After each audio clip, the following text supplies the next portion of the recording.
나는 장폴 페이, 프랑스 출신의 언어학 교수였다. 그런데 였다라고 말하는 이유는 이제 은퇴했기 때문이다. 올해 65세, 40년 넘게 대학에서 학생들을 가르쳤지만 이제는 텅 빈 집에서 혼자 지내고 있다. 아내는 10년 전에 먼저 갔고 자식들은 각자의 삶이 바빠 연락도 뜸하다. 사람들은 은퇴를 제2의 인생이라고 부르지만 솔직히 말하면 그냥 기다림의 연속이다. 죽음을 기다리는 시간이랄까. 매일 아침 눈을 뜨면 오늘도 또 하루를 어떻게 보낼까 고민한다. 신문을 읽고 산책을 하고 TV를 보고 그렇게 하루가 간다. 이게 내가 꿈꿨던 노후인가? 그런데 이상한 일이다. 나이가 들수록 자꾸 과거가 생각난다. 특히 젊었을 때의 기억들이. 그 중에서도 가장 선명한 기억이 하나 있다. 1971년 스코틀랜드 에딘버러에서의 일이다. 당시 나는 28살이었다. 언어학 박사과정을 위해 에딘버러 대학교에서 유학 중이었다. 프랑스에서 온 젊은 학생이었지. 영어도 서툴고 친구도 없고 매일 도서관과 기숙사만 오가는 외로운 생활이었다. 그런데 어느 날 머리를 자르러 간 이발소에서 그녀를 만났다. 케이트 모리스. 25살의 그녀는 그 이발소에서 일하고 있었다. 짧은 갈색 머리에 초록빛 눈동자를 가진 정말 아름다운 여성이었다. 처음 만났을 때를 지금도 생각하면 가슴이 뛴다.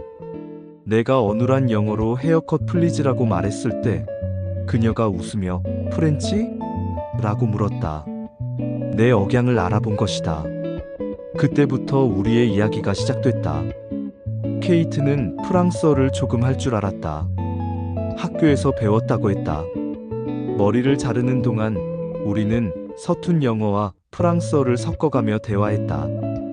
그녀의 웃음소리는 정말 아름다웠다. 마치 은방울이 굴러가는 것 같았다. 당신은 학생이군요? 그녀가 물었다. 네, 언어학을 공부해요. 나는 대답했다. 멋져요. 저는 여러 나라 언어를 배우는 게 꿈이에요. 그 순간 나는 알았다. 이 여자와 사랑에 빠질 것이라는 걸. 28살의 나이에도 그런 직감이 있더라. 머리를 자르고 나서도 나는 그 이발소 앞을 서성였다. 다시 그녀를 보고 싶었다. 하지만 용기가 나지 않았다. 프랑스 남자가 이렇게 소심할 수가 있나 싶지만 사랑 앞에서는 누구나 어린아이가 되는 법이다.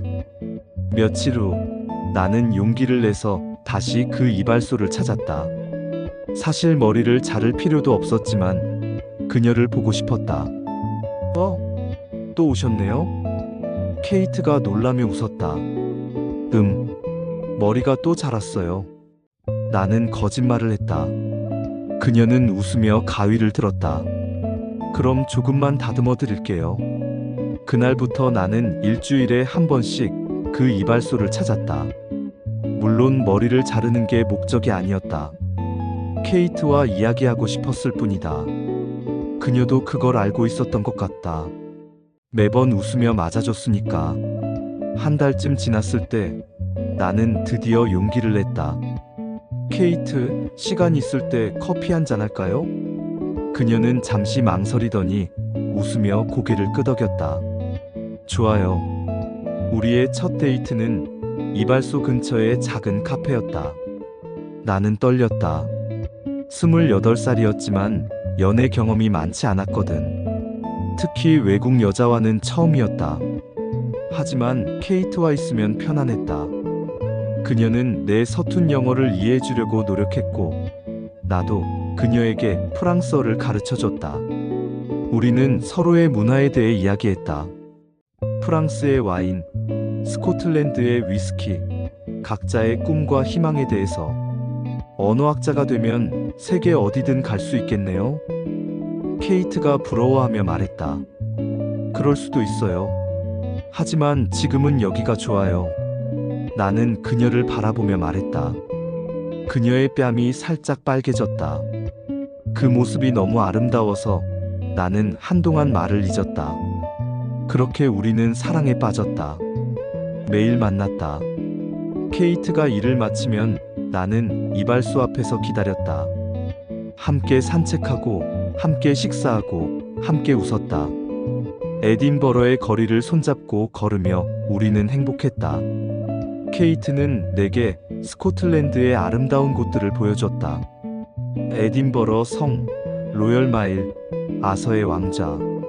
관광객들이 가는 곳부터 현지인만 아는 숨겨진 명소까지. 모든 곳이 그녀와 함께라서 더욱 특별했다. 특히 기억에 남는 곳은 칼튼 힐이었다. 저녁 무렵 그곳에서 바라본 에딘버러 시내가 정말 아름다웠다. 석양이 지는 하늘을 배경으로 케이트와 나란히 앉아있던 그 순간이 내 인생에서 가장 행복한 시간이었다. 장폴, 당신은 언젠가 유명한 교수가 될 거예요. 케이트가 내 손을 잡으며 말했다. 그럼 당신도 함께 가요. 우리 함께 세계를 여행하며 살아요. 나는 진심으로 말했다. 정말요? 그녀의 눈이 반짝였다. 물론이에요. 나는 당신 없이는 살 수 없어요. 그때 나는 정말로 그렇게 생각했다. 케이트 없는 인생은 상상할 수 없었다. 그녀가 내 전부였다. 우리는 사진을 많이 찍었다. 휴대폰이 없던 시절이니까 필름 카메라로. 함께 웃고 있는 모습, 손잡고 걷는 모습, 서로를 바라보는 모습. 지금 생각해보면 정말 순수하고 아름다운 시간들이었다. 케이트는 내게 프랑스어를 더 가르쳐 달라고 했다. 나중에 프랑스에 가면 쓸 거라고 하면서 나는 기꺼이 가르쳐 줬다. 그녀가 서툰 프랑스어로 사랑해요 라고 말할 때면 가슴이 터질 것 같았다. 하지만 행복한 시간은 길지 않았다. 6개월 후 나에게 독일의 한 대학에서 연구 제안이 왔다. 박사 과정을 마치기 위해서는 꼭 필요한 기회였다. 하지만 그것은 케이트와 헤어져야 한다는 뜻이었다. 독일에 가야 해요. 내가 무거운 마음으로 말했을 때 케이트의 표정이 어두워졌다. 얼마나 오래요? 1년. 아니, 어쩌면 더 길 수도 있어요. 그럼 저도 함께 가면 안 돼요? 나는 고민했다. 물론 그러고 싶었다. 하지만 현실적으로 불가능했다. 학생 비자로는 케이트를 데려갈 수 없었고 경제적으로도 여유가 없었다. 28살의 가난한 유학생이었으니까. 미안해요, 케이트. 지금은 어려워요. 하지만 박사 과정을 마치면. 알아요. 그녀가 슬픈 미소를 지으며 말했다. 당신의 꿈을 응원해요. 우리는 이별을 약속했다. 아니, 이별이 아니라 잠시 떨어져 있는 것이라고 믿었다. 나는 독일에서 연구를 마치고 돌아와서 케이트와 결혼할 계획이었다. 마지막 밤, 우리는 칼튼 힐에서 시간을 보냈다. 에딘버러의 야경을 바라보며 서로 사랑한다고 속삭였다. 그리고 약속했다. 기다리겠다고, 꼭 다시 만나겠다고. 내가 돌아올 때까지 기다려줄 거죠? 나는 불안한 마음에 물었다. 물론이에요. 당신을 기다릴게요. 케이트가 내 볼에 키스하며 말했다. 그게 우리의 마지막 키스였다는 걸 그때는 몰랐다. 다음 날 아침, 나는 독일로 떠났다. 케이트가 공항까지 배웅 나왔다. 우리는 울었다. 하지만 곧 다시 만날 거라고 믿었다. 편지 자주 써요. 케이트가 말했다. 매일 쓸게요. 나는 약속했다. 그리고 나는 떠났다. 케이트를 두고 독일로 떠났다. 그때만 해도 1년 후면 다시 만날 거라고 생각했다. 하지만 인생은 그렇게 간단하지 않았다. 독일에서의 생활은 예상보다 힘들었다. 연구에 몰두하느라 편지를 쓸 시간도 부족했다. 일주일에 한 번, 그 다음엔 한 달에 한 번. 점점 편지 횟수가 줄어들었다. 케이트에게서 오는 편지도 마찬가지였다. 그리고 1년 후 나에게 또 다른 기회가 왔다. 스페인의 한 대학에서 교수직 제안을 받은 것이다. 너무 좋은 기회였다. 하지만 그것은 케이트와 더 멀어진다는 뜻이었다. 나는 고민했다. 케이트를 택할 것인가? 아니면 내 꿈을 택할 것인가? 결국 나는 꿈을 택했다. 28살의 나에게는 미래가 더 중요해 보였다. 그때는 사랑보다 성공이 더 중요하다고 생각했다. 스페인으로 가면서 나는 케이트에게 마지막 편지를 썼다. 미안하다고, 사랑한다고, 언젠가 꼭 다시 만나자고. 하지만 그 편지에 대한 답장은 오지 않았다. 그렇게 우리는 영영 헤어졌다. 40년이 넘는 세월이 흘렀지만 나는 아직도 그때를 후회한다. 왜 케이트를 택하지 않았을까? 왜 사랑보다 성공을 선택했을까? 지금 나는 65세의 외로운 노인이 되었다. 성공한 교수였지만 진정한 사랑은 잃어버렸다. 아내와도 행복했지만 케이트만큼은 아니었다. 케이트는 내 마음 깊은 곳에 영원히 남아있는 첫사랑이었다. 그리고 지금 은퇴한 후 텅 빈 집에서 혼자 지내며 나는 매일 그녀를 그리워한다. 꿈에서도 케이트가 나타난다. 25살의 그 아름다운 모습 그대로. 40년이라는 세월이 흘렀다. 나는 스페인에서 교수가 되었고 다른 여자와 결혼도 했다. 마리 클레어라는 프랑스 여성이었다. 그녀도 좋은 사람이었다. 하지만 케이트는 아니었다. 결혼 생활 내내 나는 케이트를 잊으려 애썼다. 하지만 불가능했다. 마리 클레어는 눈치챘을 것이다. 내가 완전히 그녀의 것이 아니라는 걸. 때때로 먼 곳을 바라보는 내 눈빛을, 갑자기 우울해지는 내 표정을. 하지만 그녀는 아무 말도 하지 않았다. 현명한 여자였다. 10년 전 마리 클레어가 암으로 세상을 떠났을 때 나는 슬펐다. 진심으로 슬펐다. 하지만 동시에 죄책감이 들었다. 그녀가 죽어가면서도 나는 케이트를 생각하고 있었으니까. 미안해, 마리 클레어. 나는 평생 다른 여자를 사랑했어. 그녀의 장례식에서 나는 속으로 사과했다. 그 후 5년 동안 나는 정말 외로웠다. 자식들은 각자 바쁘고 친구들은 하나둘 죽어갔다. 나만 홀로 남겨진 것 같았다. 매일 아침 눈을 뜨면 오늘은 또 어떻게 하루를 보낼까 고민했다. 이게 인생의 끝인가 싶었다. 그런데 작년 말 우연히 인터넷에서 옛날 사진들을 정리하다가 케이트와의 사진을 발견했다. 40년 전 에딘버러에서 찍은 그 사진들. 칼튼 힐에서 함께 웃고 있는 우리 모습을 보는 순간 나는 충격을 받았다. 아, 나는 아직도 그녀를 사랑하고 있구나. 65세가 된 지금도, 40년이 지난 지금도 나는 여전히 케이트를 사랑하고 있었다. 이런 감정이 가능한가? 하지만 부정할 수 없었다. 그녀는 내 마음 깊은 곳에 살아 있었다. 그날 밤 나는 잠을 이룰 수 없었다. 케이트는 지금 어디서 뭘 하고 있을까? 결혼했을까? 자식은 있을까? 아니면 나처럼 혼자 살고 있을까?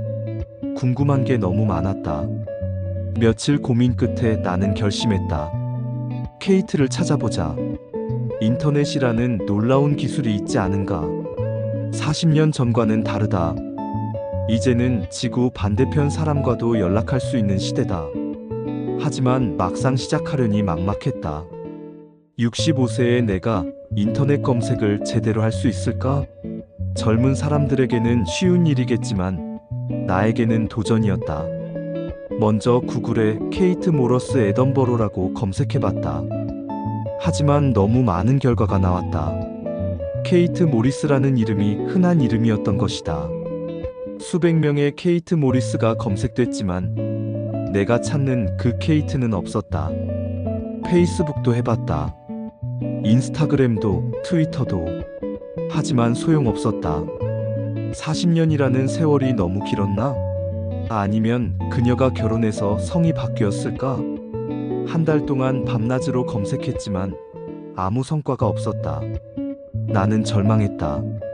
이렇게 포기해야 하나? 40년 만에 다시 찾은 사랑을 이렇게 놓쳐야 하나? 그러던 어느 날 갑자기 아이디어가 떠올랐다. 유튜브. 요즘 젊은 사람들이 자주 쓴다는 그 사이트 말이다. 거기에 내 이야기를 올려보면 어떨까? 혹시 케이트가 보거나 아니면 그녀를 아는 사람이 볼 수도 있지 않을까? 하지만 문제가 있었다. 나는 유튜브를 한 번도 써본 적이 없었다. 65세의 은퇴한 교수가 갑자기 유튜버가 된다고? 말도 안 되는 일 같았다. 하지만 사랑은 사람을 용감하게 만든다. 나는 젊은 이웃에게 도움을 요청했다. 20대 대학생인 그 친구가 유튜브 계정 만드는 법을 가르쳐줬다. 할아버지, 정말 유튜브 하실 거예요? 그 친구가 신기해했다. 그래, 꼭 해야 할 일이 있어서. 어떤 내용으로 하실 건데요? 옛날 사랑 이야기야. 그 친구의 눈이 반짝였다. 와, 로맨틱하네요. 할아버지도 청춘이 있으셨구나. 청춘이라. 정말 그랬다. 28살의 나는 케이트와 함께 최고의 청춘을 보냈다. 계정을 만들고 나서 가장 어려운 일은 영상을 만드는 것이었다. 나는 카메라 앞에 서본 적이 없었다. 게다가 40년 전 사랑 이야기를 어떻게 말해야 할까? 처음엔 떨렸다. 손도 떨리고 목소리도 떨렸다. 하지만 케이트 이야기를 시작하자 마음이 편해졌다. 40년 동안 마음속에 꼭꼭 숨겨뒀던 이야기들이 자연스럽게 흘러나왔다. 안녕하세요. 저는 JPL입니다. 프랑스 출신의 은퇴한 언어학 교수입니다. 오늘 여러분께 특별한 이야기를 들려드리고 싶어서 이 영상을 만들었습니다. 나는 40년 전 에딘버러에서의 이야기를 차근차근 들려줬다. 케이트를 처음 만난 이발소, 함께 걸었던 에딘버러의 거리들, 칼튼 힐에서의 마지막 밤. 케이트 모리스, 만약 당신이 이 영상을 보고 있다면 제발 연락주세요. 40년이 지났지만 저는 아직도 당신을 사랑합니다. 카메라를 보며 이 말을 할 때 나는 정말 울 것 같았다. 65세의 남자가 이런 말을 하다니. 하지만 부끄럽지 않았다. 사랑에는 나이가 없으니까. 영상을 업로드한 후 나는 기다렸다. 하루, 이틀, 일주일. 처음엔 조회수가 10도 안 됐다. 당연했다. 누가 65세 할아버지의 사랑 이야기에 관심을 가지겠는가? 하지만 2주 정도 지나자 조금씩 조회수가 늘기 시작했다. 100, 500, 1000. 그리고 댓글들이 달리기 시작했다. 정말 감동적인 이야기네요. 진정한 사랑이 뭔지 알 것 같아요. 케이트를 꼭 찾으셨으면 좋겠어요. 젊은 사람들이 내 이야기에 관심을 보인다는 게 신기했다. 그들도 진정한 사랑을 갈망하고 있었구나. 한 달 후 조회수가 1만을 넘었다. 그리고 영국 현지 언론에서 연락이 왔다. BBC였다. 안녕하세요, JPL님. 저희는 BBC 리포터입니다. 선생님의 이야기가 영국에서 큰 화제가 되고 있습니다. 인터뷰를 요청드리고 싶은데요. 나는 꿈꾸는 기분이었다. 내 이야기가 영국 전체에 방송된다고? 그럼 케이트가 볼 수도 있지 않을까? BBC 인터뷰는 화상으로 진행됐다. 리포터는 내 이야기에 진심으로 감동받은 것 같았다. 40년 동안 잊지 못한 사랑이라니 정말 놀랍습니다. 케이트를 꼭 찾고 싶으시겠어요? 네, 죽기 전에 꼭 한 번 더 만나고 싶어요. 그녀에게 사과하고 싶어요. 40년 전 떠날 때 제대로 된 이별도 못했거든요. 어떤 말씀을 하고 싶으세요? 미안하다고, 그리고 아직도 사랑한다고 말하고 싶어요. 인터뷰가 방송된 후 내 유튜브 영상의 조회수가 폭발적으로 늘었다. 10만, 50만, 100만. 전 세계 사람들이 내 이야기를 보고 있었다. 그리고 댓글들도 쏟아졌다. 케이트를 찾는 데 도움이 되고 싶어요. 에딘버러에 살고 있는데 주변에 물어보겠습니다. 이런 사랑이 진짜 존재하는군요. 특히 중년층의 반응이 뜨거웠다. 나와 비슷한 나이의 사람들이 공감해 주었다. 저도 젊은 시절 잊지 못하는 사람이 있어요. 65세에도 이런 사랑이 가능하다니 감동입니다. 포기하지 마세요. 꼭 찾으실 거예요. 하지만 정작 중요한 소식은 없었다. 케이트로부터의 연락도, 그녀를 안다는 사람의 제보도 없었다. 혹시 그녀가 이미 세상을 떠난 건 아닐까? 아니면 나를 기억하지 못하는 건 아닐까? 불안한 마음에 나는 두 번째 영상을 만들었다. 이번에는 우리가 함께 찍었던 사진들을 보여주며 더 자세한 이야기를 들려줬다. 이 사진을 보세요. 1971년 에딘버러 칼튼 힐에서 찍은 사진입니다. 케이트는 짧은 갈색 머리에 초록빛 눈동자를 가진 아름다운 여성이었어요. 키는 165cm 정도였고 왼쪽 볼에 작은 점이 있었죠. 더 구체적인 정보를 제공하면 누군가 기억할 수도 있지 않을까? 두 번째 영상도 큰 반향을 일으켰다. 이번에는 스코틀랜드 현지 언론들이 관심을 보였다. 에딘버러의 지역 신문, 라디오 방송국에서 연락이 왔다. 혹시 케이트가 아직 에딘버러에 살고 있을 수도 있잖아요. 한 리포터가 말했다. 그 말에 내 마음이 두근거렸다. 정말 그럴 수도 있지 않을까? 케이트가 아직 에딘버러에 살고 있고 이 소식을 듣고 있을 수도 있지 않을까? 하지만 한편으로는 두려웠다. 만약 케이트가 나를 보고 싶어 하지 않는다면? 만약 그녀에게 행복한 가정이 있는데 내가 방해하는 것이라면? 며칠 밤을 고민한 끝에 나는 세 번째 영상을 만들었다. 이번에는 케이트에게 직접 하는 말로 구성했다. 케이트, 만약 당신이 이 영상을 보고 있다면 부담 갖지 마세요. 저는 단지 한 번만 더 만나서 제대로 된 인사를 하고 싶을 뿐이에요. 40년 전 제가 했던 선택에 대해 사과하고 싶어요. 그리고 당신이 행복하게 살았으면 좋겠어요. 이 영상을 올린 후 나는 또 기다렸다. 하지만 여전히 케이트로부터는 아무 소식이 없었다. 그러던 어느 날 밤 갑자기 전화가 울렸다. 모르는 번호였다. 여보세요? 혹시 JPL님이세요? 여자 목소리였다. 나이 든 여자의 목소리. 나는 심장이 터질 것 같았다. 네, 맞습니다. 저는 에딘버러에 사는 메리 스미스라고 해요. 당신의 영상을 봤어요.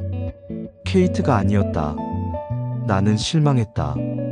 제가 전화드린 이유는 혹시 당신이 찾는 케이트 모리스를 알 것 같아서요.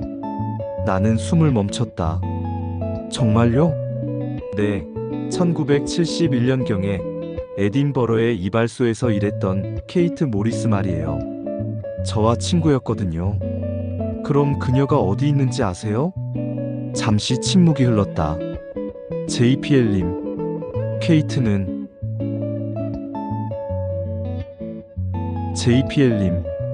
케이트는 메리의 목소리가 떨리고 있었다. 나는 최악의 상황을 각오했다. 케이트가 이미 세상을 떠났다는 말을 들을 준비를 했다. 케이트는 살아있어요. 나는 안도의 한숨을 쉬었다. 살아있다니 그것만으로도 감사했다. 하지만 메리가 계속 말했다. 케이트는 지금 치매를 앓고 있어요. 요양원에서 지내고 있거든요. 충격이었다. 케이트가 치매라니. 그럼 나를 기억하지 못할 수도 있다는 뜻이었다. 얼마나 심한가요? 글쎄요, 좋을 때와 나쁠 때가 있어요. 가끔은 과거를 아주 선명하게 기억하기도 해요. 특히 젊은 시절 이야기를. 내 마음에 희망이 솟았다. 혹시 그녀가 나를 기억할 수도 있지 않을까? 혹시 제가 만날 수 있을까요? 물론이에요. 케이트도 당신 영상을 봤거든요. 정말요? 나는 믿을 수 없었다. 네, 요양원 직원이 보여줬어요. 케이트가 영상을 보더니 갑자기 울기 시작했대요. 장폴, 내 장폴 하면서요. 나는 눈물이 났다. 케이트가 나를 기억하고 있었다. 40년이 지났는데도 지금 당장 갈 수 있을까요? 물론이에요. 하지만 케이트의 상태가 좋지 않을 수도 있다는 걸 미리 알아두세요. 나는 즉시 항공편을 예약했다. 프랑스에서 스코틀랜드까지 40년 만에 다시 가는 에딘버러였다. 비행기 안에서 나는 떨렸다. 케이트를 다시 만난다니. 하지만 동시에 걱정도 됐다. 65세가 된 내 모습을 보면 케이트가 실망하지 않을까? 그리고 치매에 걸린 케이트는 과연 어떤 모습일까?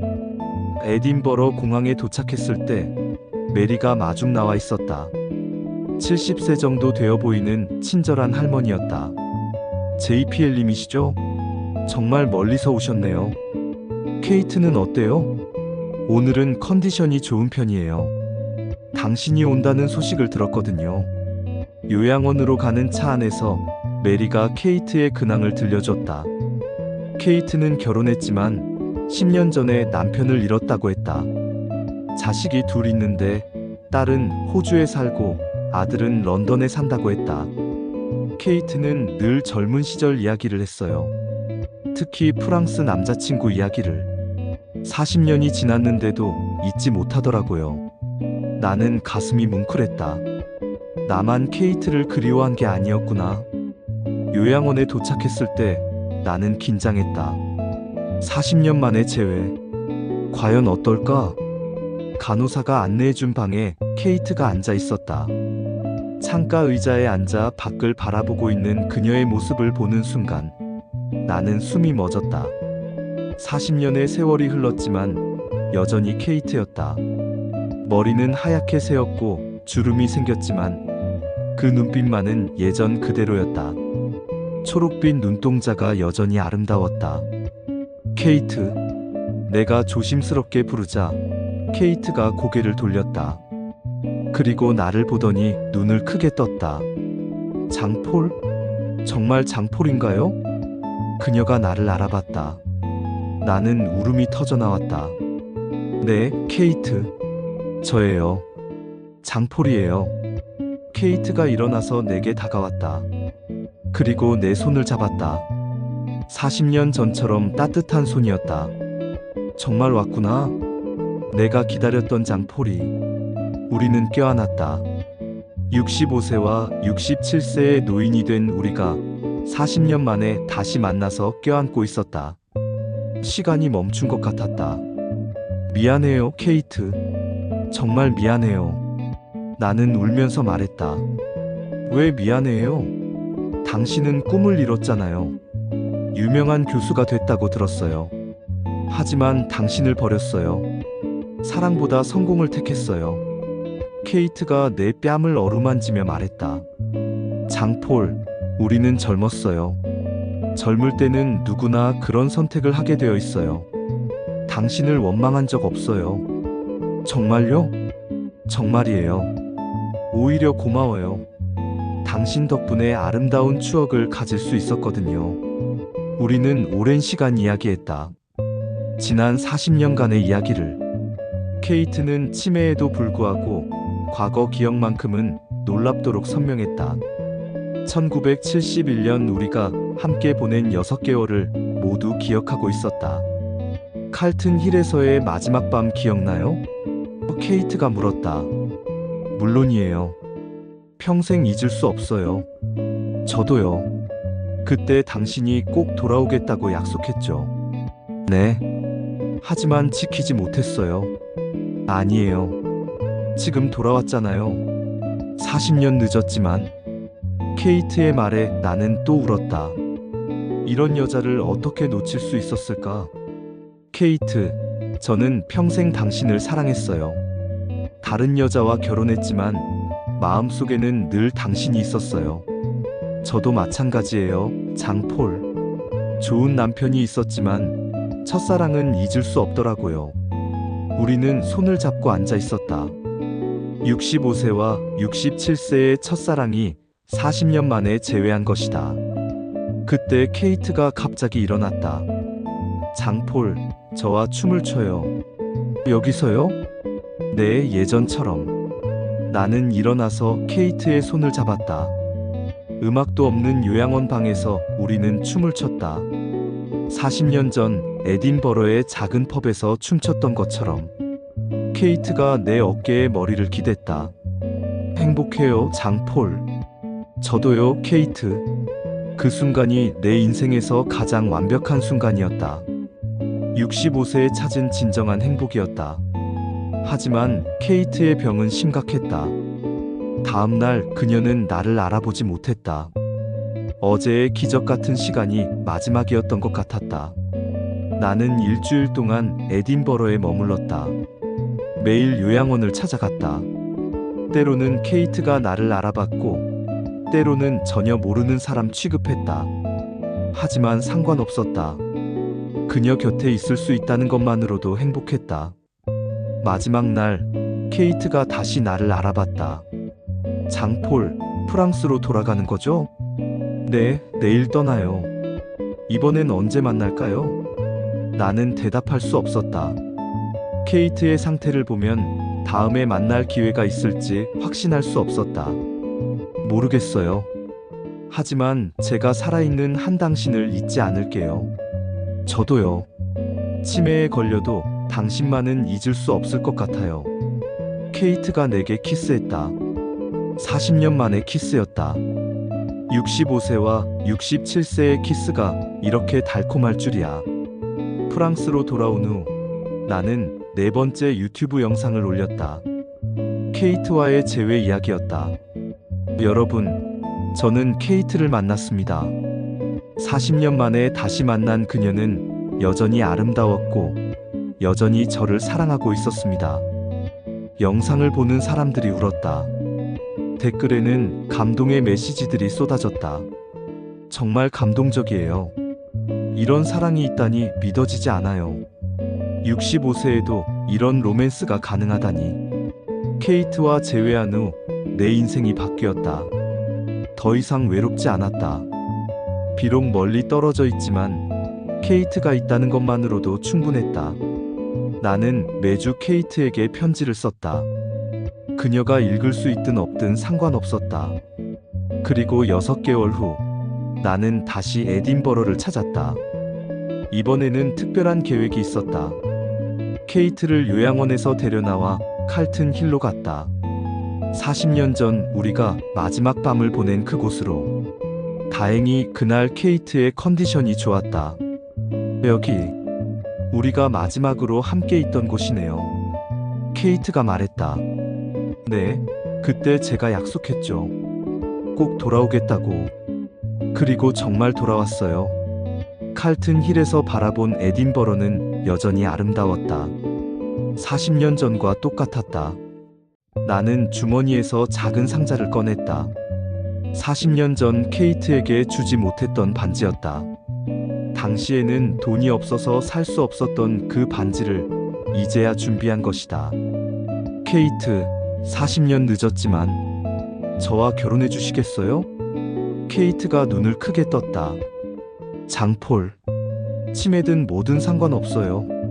남은 시간이라도 함께 보내고 싶어요. 케이트가 울기 시작했다. 하지만 저는 이제 늙었어요. 병들었고, 저도 마찬가지예요. 우리 함께 늙어가요. 케이트가 고개를 끄덕였다. 네, 좋아요. 40년 늦은 결혼이지만 우리는 그 자리에서 약혼했다. 65세와 67세의 약혼이었다. 한 달 후 우리는 에딘버러의 작은 교회에서 결혼식을 올렸다. 하객은 많지 않았다. 케이트의 친구들, 요양원 직원들, 그리고 내 유튜브를 보고 찾아온 몇몇 젊은 커플들. 이제 우리는 부부예요. 케이트가 웃으며 말했다. 40년을 기다린 보람이 있네요. 우리의 결혼 이야기는 전 세계적으로 화제가 됐다. 65세와 67세의 40년 만의 재회와 결혼. CNN, BBC, 프랑스 언론까지 우리 이야기를 다뤘다. 하지만 가장 중요한 건 우리가 행복하다는 것이었다. 케이트의 치매는 계속 진행됐지만 나는 상관없었다. 그녀 곁에 있을 수 있다는 것만으로도 충분했다. 이제 우리는 에딘버러의 작은 집에서 함께 살고 있다. 케이트가 좋은 날에는 함께 산책하고 나쁜 날에는 내가 그녀를 돌본다. 65세에 찾은 진정한 사랑이다. 때로는 케이트가 나를 모르는 날도 있다. 하지만 신기하게도 내가 사랑해요라고 말하면 그녀도 저도 사랑해요라고 대답한다. 마음은 기억하고 있는 것 같다.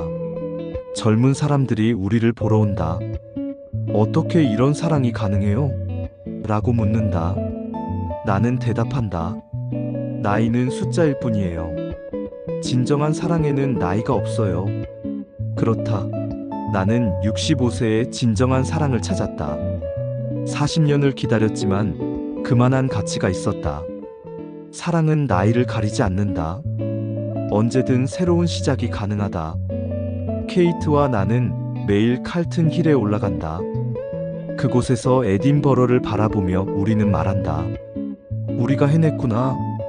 40년 만에 다시 만났구나. 이제 나는 더 이상 외롭지 않다.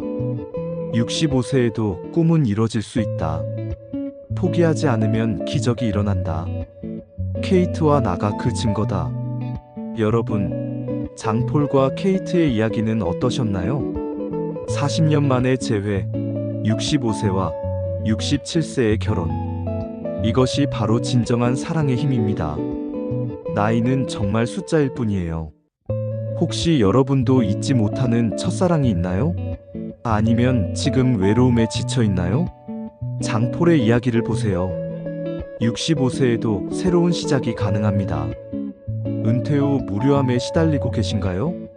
삶의 의욕이 사라졌다고 느끼시나요? 괜찮아요. 장폴처럼 새로운 도전을 시작해보세요. 유튜브든 인터넷이든 뭐든 좋아요. 나이 때문에 포기할 이유는 없어요. 가족들이 나이가 몇 살인데 그러냐고 말린다고요? 신경 쓰지 마세요. 여러분의 행복이 가장 중요해요. 장폴과 케이트처럼 당당하게 사세요. 중장년의 삶이 끝이 아니라 새로운 시작이라는 것. 65세에도 20대처럼 설렐 수 있다는 것을 이 이야기가 보여주고 있습니다. 기술이 어렵다고요? 걱정하지 마세요. 65세의 장폴도 유튜브를 배웠어요. 여러분도 할 수 있어요. 새로운 것을 배우는데 늦은 나이는 없어요. 사랑에는 나이가 없습니다. 꿈에도 나이가 없어요. 새로운 시작에도 나이는 상관없어요. 이 감동적인 이야기에 공감하셨다면 좋아요 버튼 꾹 눌러주세요. 구독도 잊지 마시고요. 여러분의 좋아요와 구독이 저에게 큰 힘이 됩니다. 댓글로 여러분의 첫사랑 이야기나 늦은 나이에 새로 시작한 일들을 들려주세요. 여러분의 이야기가 또 다른 누군가에게 용기가 될 수 있어요. 다음에도 여러분에게 희망과 감동을 드리는 이야기로 찾아뵐게요. 구독하시고 알림 설정까지 해두시면 새로운 영상을 놓치지 않으실 거예요. 40년을 기다린 사랑이 이루어졌다면 여러분의 꿈도 반드시 이루어질 수 있습니다. 포기하지 마세요. 오늘도 시청해주셔서 감사합니다. 다음에 또 만나요.